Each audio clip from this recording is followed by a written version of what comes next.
Hello बच्चों, आज के इस वीडियो में अकाउंटिंग टर्मिनोलॉजी यानी लेखांकन शब्दावली के बारे में बात करेंगे। जब भी हम अकाउंटिंग या कॉमर्स पढ़ते हैं तो बहुत सारे नए शब्द हमारे सामने आते हैं। उन्हीं शब्दों का क्या मीनिंग होगा, कहाँ कहाँ उनका उपयोग होता है, इसी के बारे में ये वीडियो है। तो इस वीडियो में हम व्यवसाय, प्रोफेशन, प्रोप्राइटर्स, कैपिटल, ड्राइंग और माल के बारे में पढ़ने वाले हैं। तो शुरुआत करते हैं। सबसे पहला है व्यवसाय।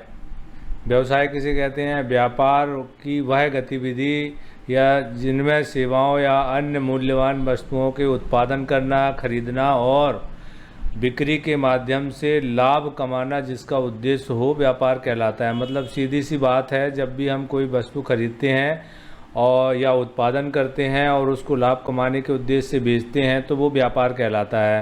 Business refers to the activity of producing, buying and selling goods, services और other valuable items with the aim of earning a profit. क्या कमाना है? लाभ कमाना उद्देश्य है, इसलिए वस्तु को खरीदा है और हम बेच रहे हैं। तो इसका मतलब ये है कि जब हम निजी उपयोग के लिए कोई वस्तु खरीदते हैं तो वो व्यापार नहीं होता, क्योंकि हम उसको बेचते नहीं हैं। अगर मान लीजिए कोई फ्री वस्तु बांटी जा रही है जिसका उद्देश्य लाभ कमाना नहीं है तो वो व्यवसाय नहीं कहलाएगा। उदाहरण के लिए मान लीजिए एक कपड़ा व्यापारी है जो कपड़ों को खरीदता है और लाभ कमाने के लिए दूसरे ग्राहकों को बेच देता है, तो वो क्या कहलाएगा? व्यापार कहलाएगा। दूसरा है पेशा, प्रोफेशन। पेशा जो है उन गतिविधियों को बताता है जिनमें विशेष शैक्षणिक योग्यता और प्रशिक्षण की आवश्यकता होती है। इसमें पेशेवरों द्वारा अपने कौशल और ज्ञान का उपयोग शामिल होता है, जैसे डॉक्टर है, वकील है, इंजीनियर है। A profession refers to activities that require specialised educational qualifications and training. It involves professionals using their skills and knowledge like doctors, lawyers and engineers. मतलब किसी व्यक्ति के पास अगर कोई विशेष शैक्षणिक योग्यता है, स्किल है, ट्रेनिंग है, तो ऐसे लोगों को प्रोफेशनल माना जाता है। जैसे हम वो बात कर रहे हैं यहाँ पे कि डॉक्टर है, वकील है, इंजीनियर है। नेक्स्ट है हमारा स्वामी या प्रोप्राइटर।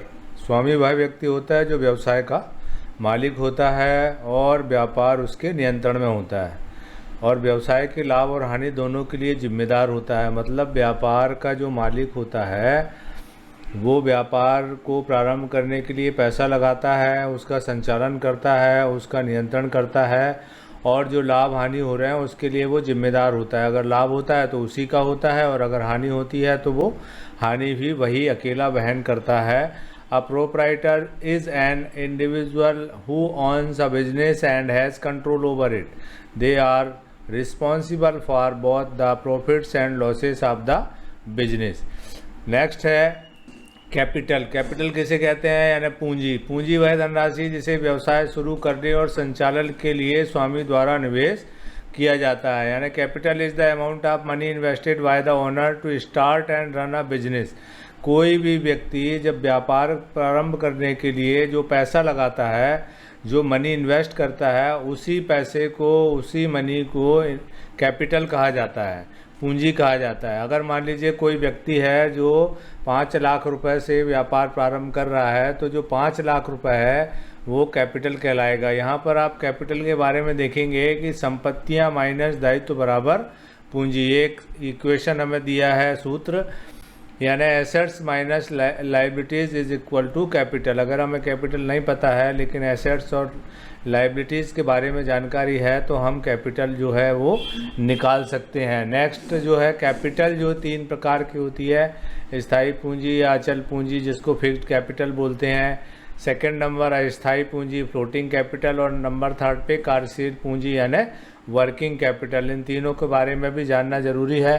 तो चलिए सबसे पहले स्थायी पूंजी, अचल पूंजी के बारे में जानते हैं। स्थायी पूंजी वह धनराशि है जो लंबे समय के लिए व्यवसाय की संपत्ति जैसे मशीनरी, भूमि और भवन में निवेश की जाती है। Fixed capital is the amount invested in long term assets of a business such as machinery, land and building. यानी ऐसी संपत्तियों पे जो दीर्घ काल तक यानी लंबे समय तक चलेंगी, 5 साल या 10 साल या 15 साल या 20 साल, तब ऐसी संपत्तियों में अगर कोई पैसा हम इन्वेस्ट कर रहे हैं तो वो स्थायी पूंजी या फिक्स्ड कैपिटल कहलाएगी। यह पूंजी व्यवसाय की दीर्घकालिक आवश्यकताओं को पूरा करती है। अगर मान लीजिए कोई व्यवसाय जो है अपने प्रोडक्शन प्लांट के लिए 10 लाख रुपए की मशीनें खरीद रहा है, तो ये माना जाएगा कि ये जो फिक्स्ड कैपिटल है या स्थायी पूंजी है। नेक्स्ट है अस्थायी पूंजी या चल पूंजी, जिसको हम परिवर्ती पूंजी भी कहते हैं, और जो कच्चे माल या अधूरे माल या उत्पादन, विपणन और अन्य छोटे छोटे खर्चों को पूरा करने के लिए उपयोग की जाती है व्यापार में। जैसे उदाहरण के लिए एक दुकान के मालिक द्वारा स्टॉक मतलब माल खरीदने के लिए अगर कोई पैसा लगाया जाता है तो उसको हम परिवर्ती पूंजी या अस्थायी पूंजी या फ्लोटिंग कैपिटल कहेंगे। Floating capital is the capital used for procuring raw materials, manufacturing, marketing and other operational expenses. तो समझ में आ गया होगा कि फ्लोटिंग कैपिटल क्या होती है।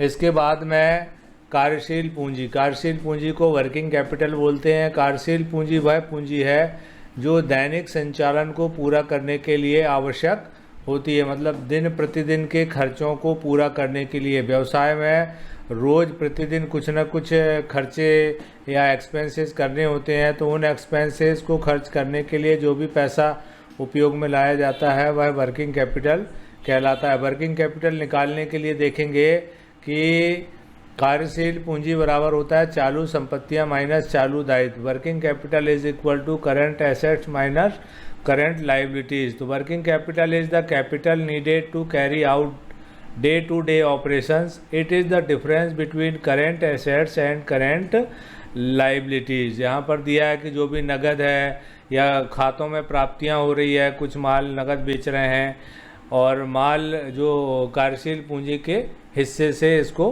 माना जाता है। नंबर नेक्स्ट है आहरण। आहरण क्या होता है, जिसको हम ड्राइंग बोलते हैं। तो आहरण वह धनराशि होती है जो स्वामी व्यवसाय से अपने व्यक्तिगत उपयोग के लिए निकालता है। यह व्यवसाय की पूंजी को कम करता है। Drawing refer to the amounts withdrawn by the proprietors from the business for personal use. It reduce the capital of the business. तो जो ड्राइंग होता है, ड्राइंग का मतलब होता है कोई भी व्यापारी अपने व्यापार से निजी उपयोग के लिए कोई भी पैसा या वस्तु या माल निकालता है तो उसको हम आहरण कहते हैं, ड्राइंग कहते हैं। जैसे एक व्यापारी अपनी किराना दुकान से 500 रुपये निकाल लिया अपने निजी उपयोग के लिए या अपने बच्चों की फ़ीस जमा करने के लिए, तो वो ड्राइंग कहलाएगा। अगर मान लीजिए किराने दुकान से उसने कुछ खाने पीने का सामान अपने पर्सनल यूज़ के लिए निकाल लिया तो वो भी ड्राइंग कहलाएगा। और नंबर नेक्स्ट है माल। गुड्स किसको बोलते हैं? तो माल एक ऐसी सामग्री या उत्पाद होते हैं जिन्हें व्यवसाय द्वारा बिक्री के लिए खरीदा या बेचा जाता है। Goods refers to the materials or products purchased और sold by business for the purpose of sale. अगर कोई भी वस्तु या उत्पाद हम बेचने के लिए खरीद रहे हैं, काहे के लिए खरीद रहे हैं? बेचने के लिए खरीद रहे हैं, तो वह माल कहलाएगा, वह गुड्स कहलाएगा। और यह व्यवसाय का मुख्य स्टॉक होता है। It is the main stock of the business. मतलब जो माल दुकान में बेचने के लिए, जो वस्तु दुकान में बेचने के लिए रखी है वही स्टॉक कहलाता है और वही माल कहलाता है। स्टॉक का मतलब और भी होता है, जैसे ओपनिंग स्टॉक है, क्लोजिंग स्टॉक है, इसके बारे में हम बात करेंगे आगे। तो उम्मीद है कि ये जो टर्मिनोलॉजी है आपको समझ में आई होगी, और आगे 2 और ऐसे वीडियो हैं जिनमें इन टर्मिनोलॉजी को हम रखेंगे। वीडियो को लाइक करें, सब्सक्राइब करें और कमेंट्स करके ज़रूर बताएं।